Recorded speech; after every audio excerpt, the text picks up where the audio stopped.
Hello and welcome to the sixth video lecture of Principles of Marketing, model number 1, semester 1.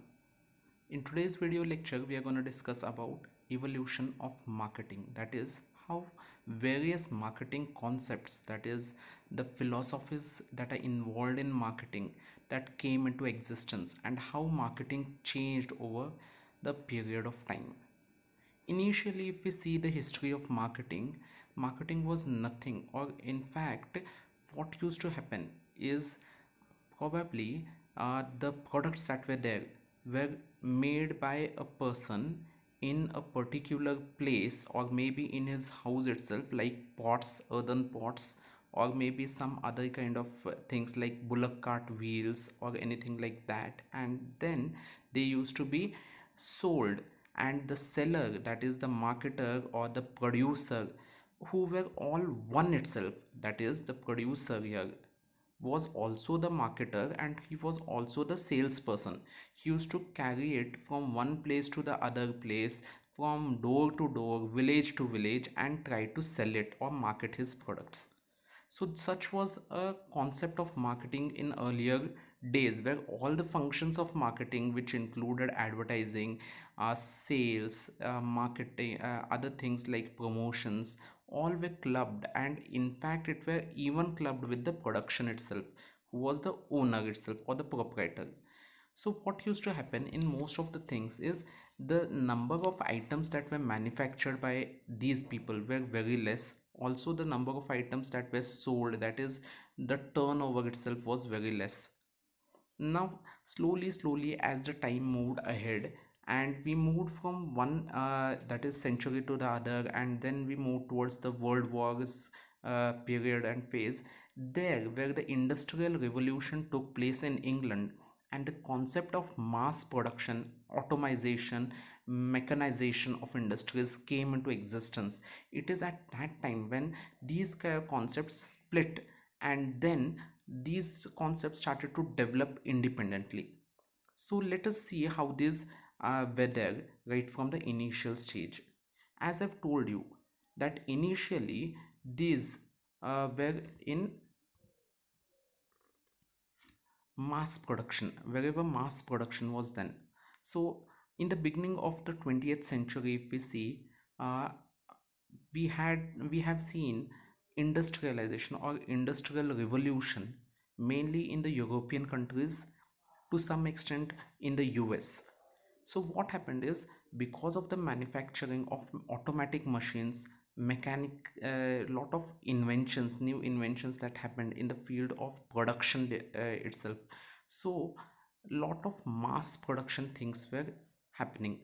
There were market was flooded with lot of similar kind of things that were produced in a huge lot. This gave rise to production concept or production orientation era. So what does production orientation era mean? As I've said here, what it means is basically, here it is, what it means is, it means consumers will favor products that are available and highly affordable. Now what does it mean? See, here the producer tries to produce goods generally in mass, that is in huge quantity, so that the per unit cost of these manufactured products go down. And as a result, what he feels, or what is his intention, or what is his thinking or logic behind this is, he feels that the consumers will purchase things that are affordable and are easily available to him.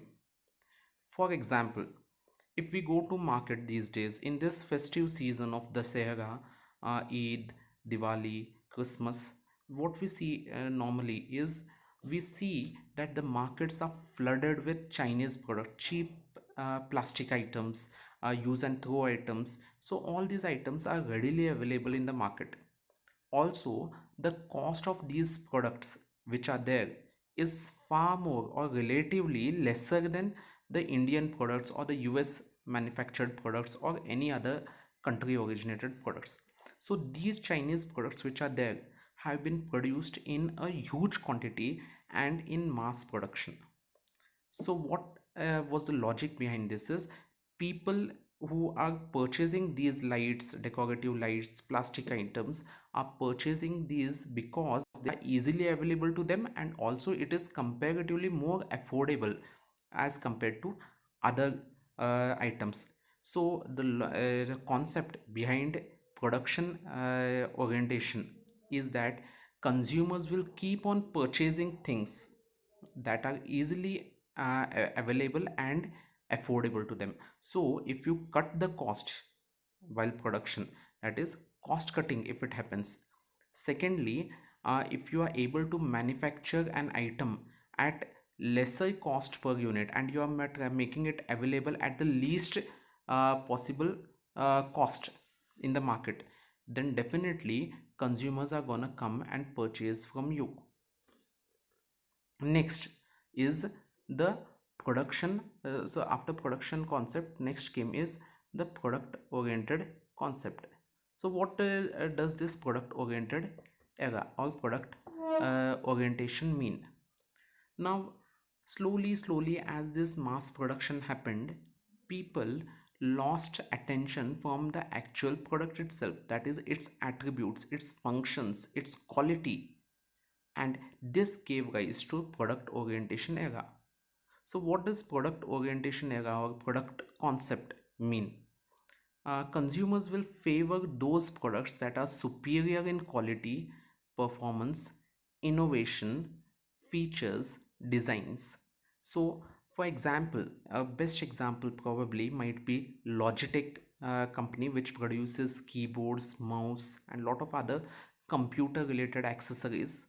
So what these are considered to be very good and very high in quality. Similarly, another example can be an Apple or Apple products, Apple phone or an other Apple products. These are considered to be superior in quality, and also they set the industry standards.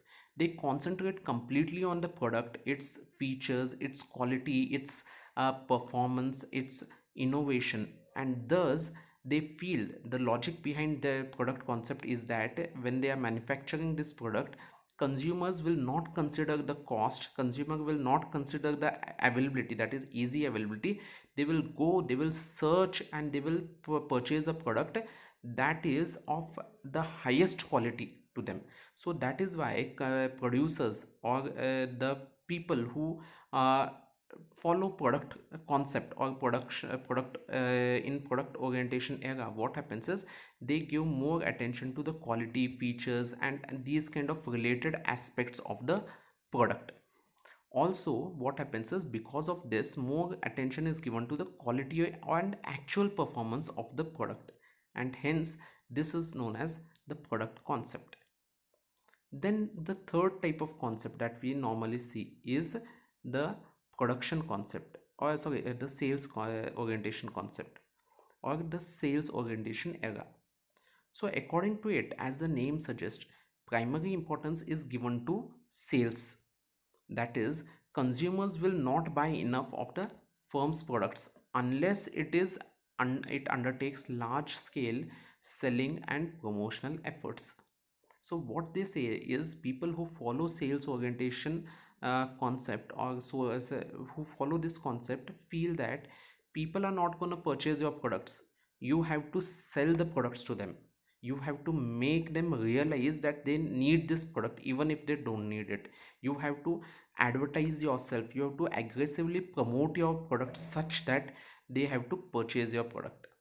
This kind of concept is applicable especially where similar kind of products are there and there is hardly any differentiation between the products and the brands, and also when the prices are nearly the same. So at that time when people have many options, it is better to go for sales concept. But many times what happens is sales concept is based on a thing which says that you have to first find the customers and then give your products that you have already manufactured or which are there. That is, there is no connection between the needs, what the customer actually needs, and what are your products. Whether he needs it or not, that is a different question. But sell the product, sell your services to the customers, and try to increase the sales and market share. This is the concept behind sales orientation era. A beautiful example of sales concept can be, you whenever you are surfing internet, you get a lot of pop-up ads coming up about insurance, mutual funds, or anything like that, which even sometimes ads which you don't want to see, sometimes ads which you don't want, you are not interested in, but still they come. This is because of sales concept. Even if you don't need a particular product, these are aggressively promoted so that you purchase one day. Insurance policies are very good examples of sales oriented concept. Also, when in television ads you can see a lot of soft drink companies who come up with regular ads like Mountain Dew, Sprite, Coca-Cola, Pepsi. So all these are following sales oriented concept or sales concept. So this is about sales concept. The next concept is marketing orientation era or marketing concept. What does it mean? Achieving organizational goals depends on knowing the needs and wants for the target market, and thereby satisfying these needs. That is what you have to do. That is, you have to first identify the needs and wants of the target market, analyze it properly, prepare a product accordingly, and then try to market that product to the customer. It is like completely opposite to the sales approach, that is sales concept. In sales concept, you already have a product and then you try to sell that product to whoever comes. That is your sales concept. Whereas in marketing concept, that does not happen. In marketing concept, you know the customer, you know its needs and wants, and then you tailor made, or you have to prepare a product, or you try to cater to his needs. You try to give a product that is suitable for him, that is suiting his needs and wants, that will satisfy his needs, and that is how you have to try to satisfy your customer. And lastly, we have relationship marketing orientation, or relationship marketing, also known as societal marketing sometimes. So what happens in relationship marketing? Relationship marketing with customers, relationship marketing orientation era, it means relationship with customers determine our firm's future. That is, you have to develop good relationship with your customer. A beautiful example for this might be your convenience stores or nearby kirana shops which you have. Whenever you go to a regular kirana shop, suppose, what happens is, he knows you personally. You visit that every month and you purchase your monthly kirana from that store. So he nearly knows what you purchase every month. So even if you forget sometimes a particular item, he will make you remember. He knows you personally. He knows what are the things you like, what are the things you do not like. He talks to you regularly.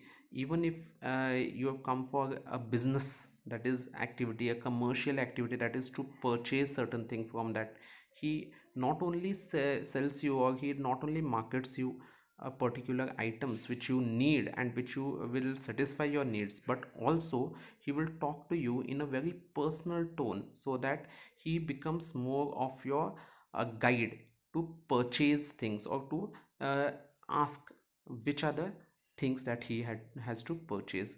So if you develop this kind of relationship marketing is increasing in India, and many companies are involved into relationship marketing. That is why they are trying to engage with its customers.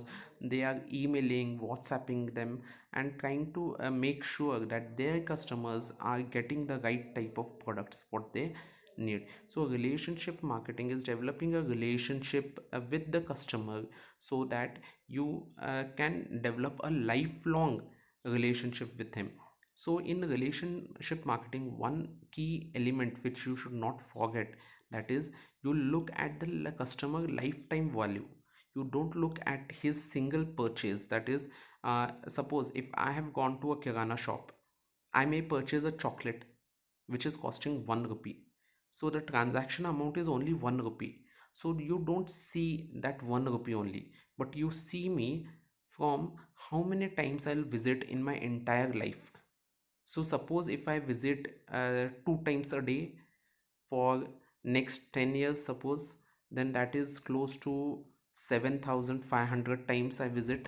So 7,500, it may not be 1 rupee every time, it may be 100 rupees sometimes, it may be 500 rupees sometimes.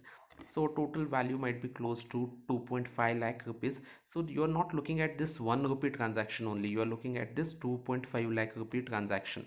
And that is why for the seller or for the marketer, relationship marketing becomes very important, because you have to hold him in a relationship, so that even if a new kirana shop comes nearby, which says that is giving discount or inaugural offer, still he will not go there, he will come to you because you have developed a relationship with him, and he will skip that offer and he may come to you because you are giving them better products from many years.